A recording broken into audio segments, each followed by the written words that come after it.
Hello friends, ये chapter number 1 teaching learning process part 2, जिसमें आपको हम टीचिंग लर्निंग का नेचर और आगे का वीडियो है ये। इसका पार्ट 1 अगर आपने नहीं देखा है बीएससी नर्सिंग 5th सेम के लिए नर्सिंग एजुकेशन, तो आप जाके प्लेलिस्ट में देख सकते हैं चैनल पर। अब बात करते हैं nature and characteristic of teaching and learning. Teaching and learning are two interrelated processes that involve the exchange of knowledge, skill, attitude, and behavior between a teacher and a learner. The main aspect of teaching and learning are, तो कह रहा है कि teaching और learning दो inter related process होते हैं आपस में, जो कि exchange of knowledge, skill, attitude, behaviour between teacher and learner में करते हैं। Main aspect of teaching and learning are written below, ये आप देख सकते हैं। इसमें टीचिंग एंड लर्निंग जो है एक डायनेमिक प्रोसेस है। डायनेमिक मीन्स चेंजेबल, जो कि चेंज होता है अकॉर्डिंग टू नीड। दूसरा है सोशल इंटरेक्शन। टीचिंग में एक सोशल इंटरेक्शन होता है। कम्युनिकेशन जो है वो ओनली टीचर और लर्नर के बीच नहीं होता है, बल्कि लर्नर और लर्नर के बीच भी होता है। और ह्यूमन सेंट्रिक अप्रोच होता है इसमें। ये मल्टी डायमेंशनल होता है, यानी कि कई सारे डायमेंशन में ये सोचता है। उसके बाद फैसिलिटेटिव होता है। Facilitative not merely the transmission of information but the creation of meaningful and understanding thought through interaction and reflection. ये केवल एजुकेशन या इंफॉर्मेशन का ट्रांसमिशन ही नहीं होता है, इसमें मीनिंगफुल और अंडरस्टैंडिंग को रिफ्लेक्ट किया जाता है। Contextual teaching and learning are influenced by various factors such as culture, values, physical and emotional status and past experiences. ये कह रहा है कि टीचिंग और लर्निंग जो है ये हमारा इन्फ्लुएंस्ड होता है बहुत सारे फैक्टर्स पे, जैसे कि कल्चर पे, वैल्यूज़ पे, किसी के फिजिकल और इमोशनल स्टेटस पे। क्योंकि अगर आपके फिजिकल और इमोशनल स्टेटस सही नहीं तो आपकी टीचिंग एंड लर्निंग जो है वो अफेक्ट होगी। एविडेंस बेस्ड होता है, यानी कि प्रीवियस स्टडीज, रिसर्च के उस पर बेस्ड होता है। Objectives of teaching and learning का क्या होता है ऑब्जेक्टिव? पहला ऑब्जेक्टिव है स्किल और नॉलेज गेन करना, दूसरा है क्रिटिकल थिंकिंग बनाना, और तीसरा है लाइफ लॉन्ग लर्निंग के लिए। Characteristic of learning and teaching, इसमें बात किया जाए तो ये एक्टिव लर्निंग टेक्निक्स के होती हैं। Teaching and learning involve student active participation, discussion, brainstorming, discuss करना, brainstorming, note taking and team work, fostering and interactive and engaging learning experience. Learning climate provide करता है, classroom assessment and reflection provide करता है, student को engage करता है। Instruction relevance, ये जो होता है वो इंस्ट्रक्शन बेस्ड होता है और नीड, इंटरेस्ट और गोल के अकॉर्डिंग होता है। नॉलेज ऑफ कंटेंट होना चाहिए, जिसमें कि teaching and learning require a deep and broad understanding of subject matter. फिर है क्रिएटिंग एंड थिंकिंग क्रिटिकली, इसमें क्रिटिकली और जो teaching and learning encourage student to their imagination, creativity and critical thinking skill. बात करते हैं अब principle of teaching and learning, ये बहुत ज़रूरी है एग्जाम पॉइंट ऑफ व्यू से। इसमें क्या है कि the principle of teaching learning process are the guidelines that help teacher and learner to achieve their educational goal. कह रहा है कि ये प्रिंसिपल्स होते हैं जो कि टीचर और लर्नर को अचीव करने में, उनके एजुकेशनल गोल में हेल्प करते हैं। डिफरेंट स्कॉलर है प्रपोज डिफरेंट प्रिंसिपल, अलग अलग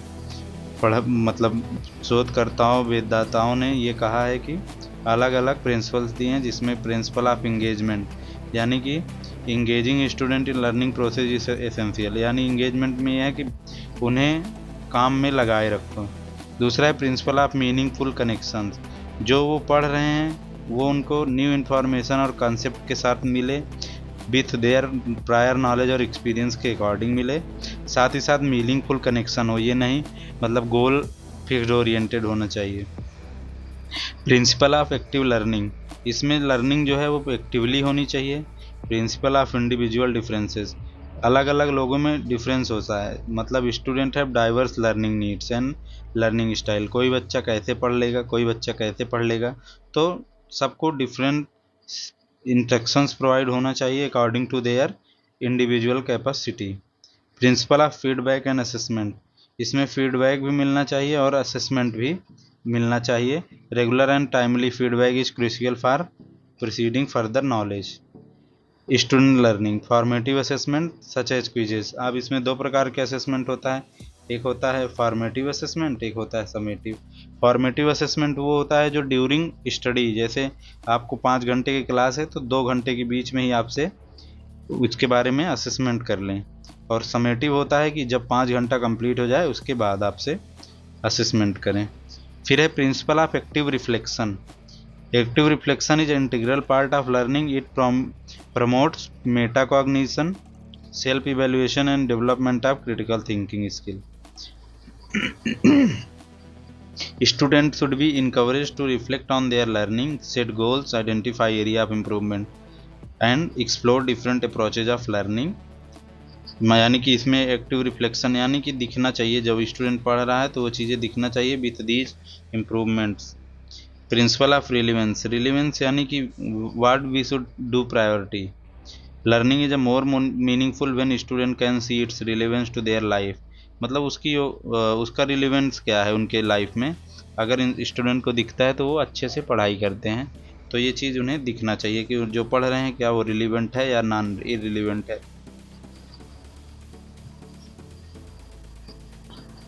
principle of group dynamics, principle of collaboration and communication, आपस में कोलैबोरेशन और कम्युनिकेशन होना चाहिए।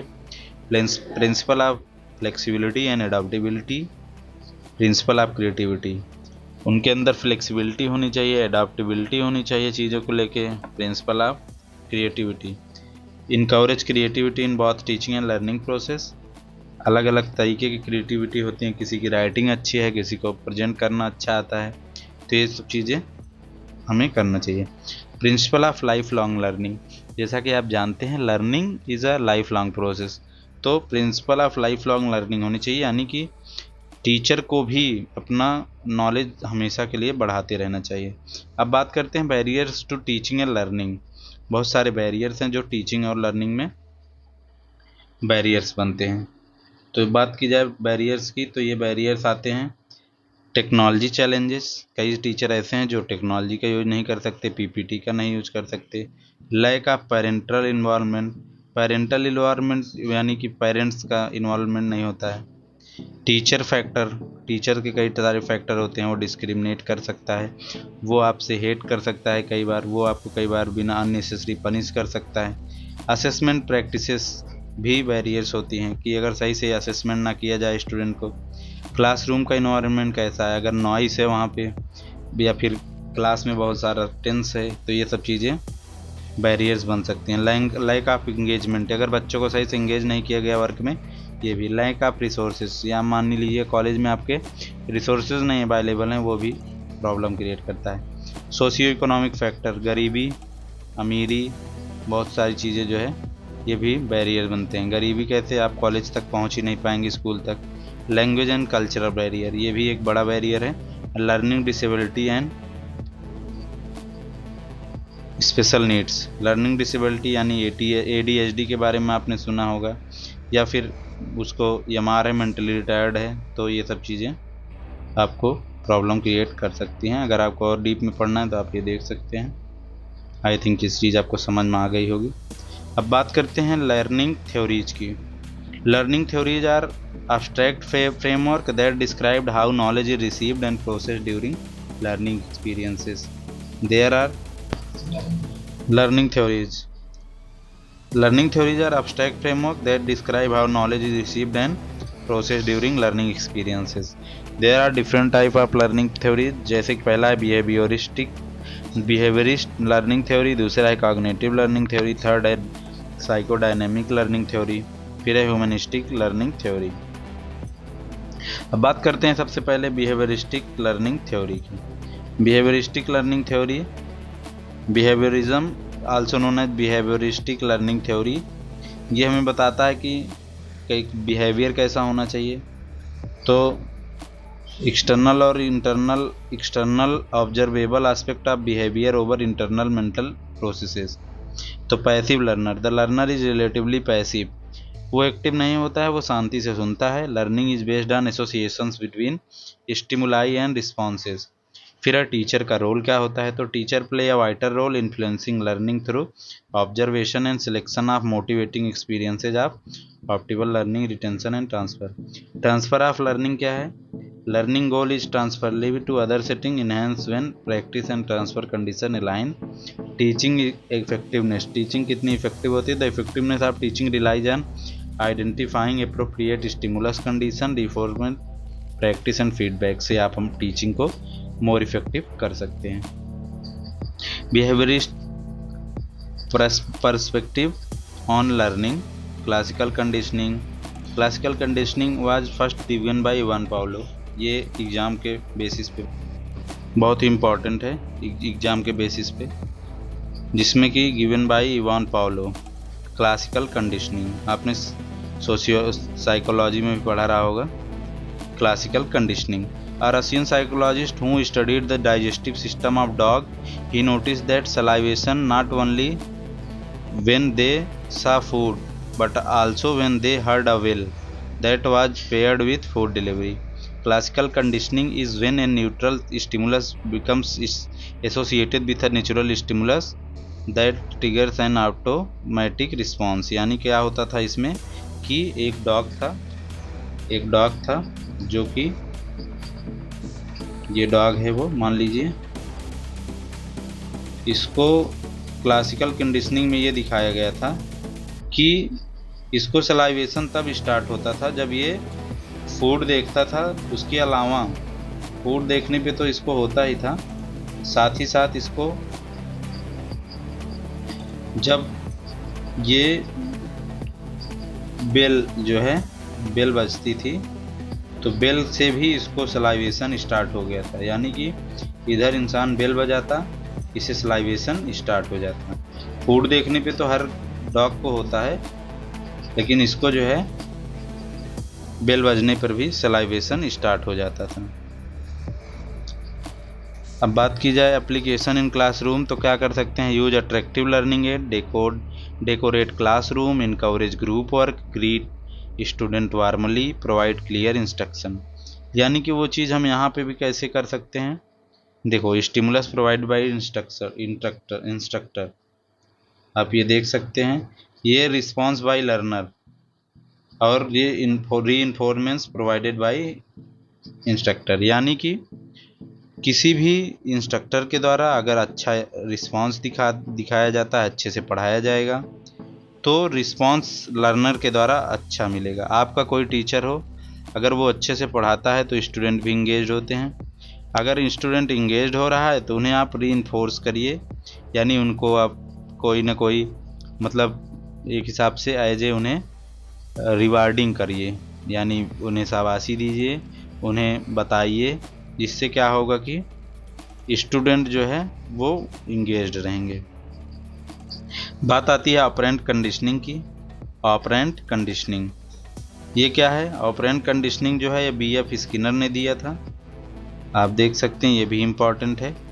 BF स्किनर ने दिया था, जो कि एन अमेरिकन साइकोलॉजिस्ट थे। उन्होंने एक्सपीरियंस में बताया था rat and pigeons in specially design chambered, he observe that animal learned to perform certain behaviour that were followed by reward और punishment. Operant conditioning is when a voluntary behavior is influenced by the consequences such as reward or punishment. इसमें क्या होता है, इसमें operant conditioning में rat and pigeons को इन्होंने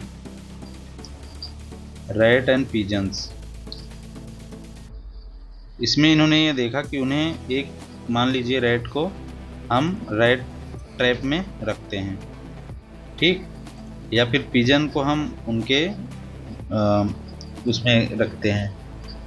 तो अगर मान लीजिए पिजन आता है, वो कोई चीज़ ऐसा करता है जिसमें अगर हम उसे रिवार्डिंग करते हैं, अगर वो रिवार्डिंग होता है तब वो तो वो चीज़ को सीख जाता है, लेकिन अगर वो पनिशेबल होता है तो वो चीज़ वो नहीं करता है।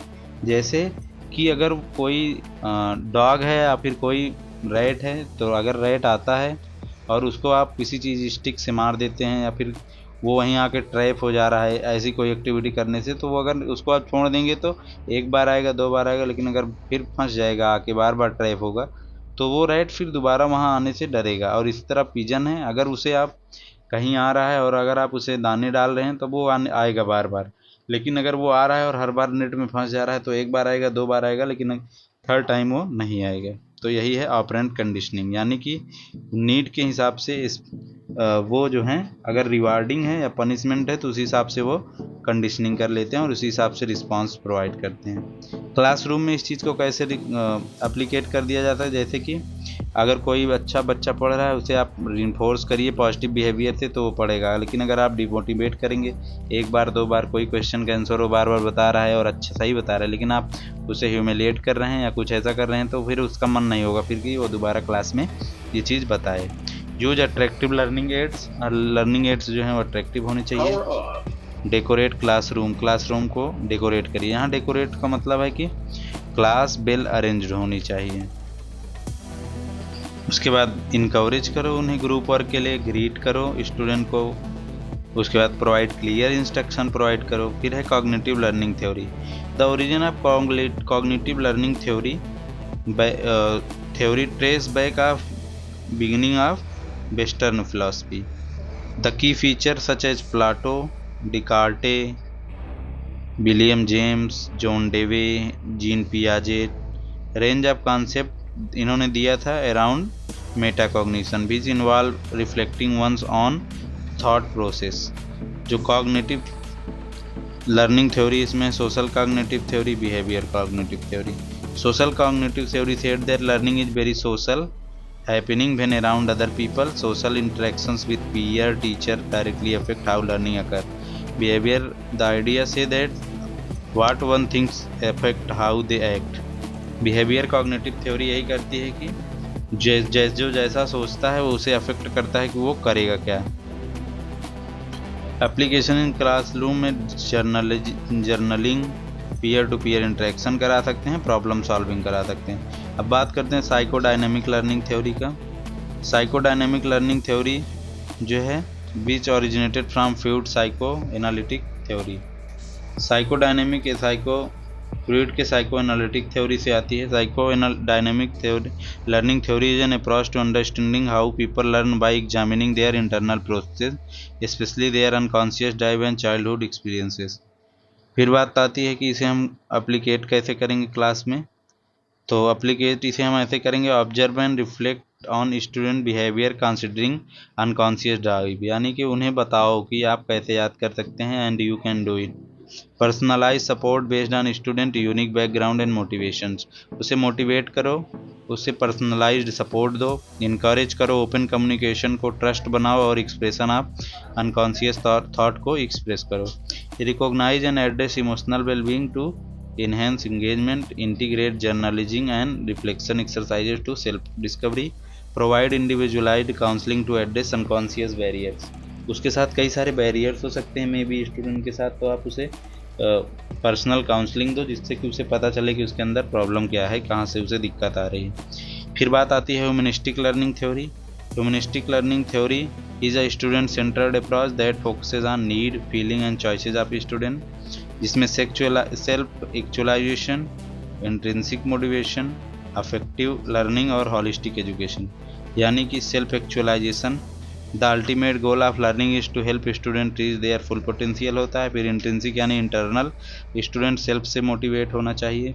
अफेक्टिव लर्निंग होनी चाहिए यानी कि जो कि but also emotional and social aspect में भी अच्छा होना चाहिए। हॉलिस्टिक यानी ओवरऑल।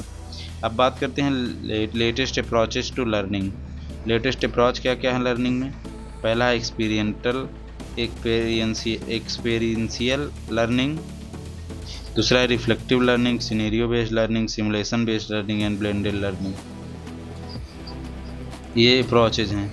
एक्सपीरियंशियल है कि इसमें process of learning and that emphasizes the role of experience in learning process. It is based on idea that learning occurs through reflection on doing rather than just passive observation and memorization. One of the most widely used model of experiential learning is called cycle of experimental cycle, जिसमें क्या है कि complete experience होता है, reflective observation होता है, doing, having experience, reviewing of, reflecting and concluding, learning and planning, trying. ये आप कोल्ब साइकिल देख सकते हैं। इसमें क्या है कि पहले कॉन्क्रीट एक्सपीरियंस है, आप ये देखिए, फिर है reflective observation, abstract conceptualisation and active experimentation. पहले होगा डूइंग, हैविंग एंड एक्सपीरियंस, पहले आप एक्सपीरियंस करिए। फिर है रिव्यू, रिफ्लेक्ट ऑन एक्सपीरियंस, जो आप एक्सपीरियंस करके रहे हैं उसे रिव्यू और रिफ्लेक्ट करो। फिर है कंक्लूड करो, जो आपने एक्सपीरियंस से सीखा, एक्सपेरिमेंट से। फिर प्लान करो, ट्राई आउट करो व्हाट यू हैव लर्न। अब आखिरी में देखो कि आपने सीखा क्या। इसके आप यहाँ पे एडवांटेज देख सकते हैं। अब है reflective learning approach. Reflective learning is a process of examining one's own learning experiences. अपने खुद के एक्सपीरियंसेस को एग्जामिन करना होता है इसमें। इसके एडवांटेज कुछ इस प्रकार हैं। फिर scenario based learning, scenario based learning method of and teaching learning that involve presenting learner with realistic situation और problem that require them to apply their knowledge and skills to solve them.